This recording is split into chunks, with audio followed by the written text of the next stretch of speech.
மூன்றாவது முறையாக பாரத பிரதமர் நரேந்திர மோடி பதவியேற்பு விழா நிகழ்வின் பொழுது பாஜக தலைமையக பேச்சாளர் காந்திகுமார் தலைமையில் கடலூர் மாநகராட்சி தலைவர் வேலு வெங்கடேசன், சிறுபான்மை அணி மாநில செயலாளர் பிரவீன்குமார்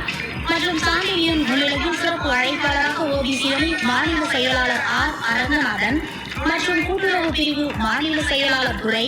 செந்தாமரைக்கண்ணன் ஆன்மீக மற்றும் ஆலய மேம்பாட்டு பிரிவு மாவட்ட துணைத் தலைவர் கலந்து கொண்டு பொதுமக்களுக்கு அன்னதானம் வழங்கினர். கிருஷ்ண நிகழ்ச்சி ஒருங்கிணைப்பு மற்றும் ஏற்பாடு கோண்டூர் கேண்டீன் வெங்கடேஷ் மற்றும் பிரச்சார பிரிவு மாவட்ட செயலாளர் பாலமுரளி, நிகழ்ச்சி செயல்பாட்டாளர்கள் எஸ் நடராஜன், அசோக்குமார், சிவசக்திவேல், ராமச்சந்திரன் ஆகியோர் கலந்து கொண்டனர்.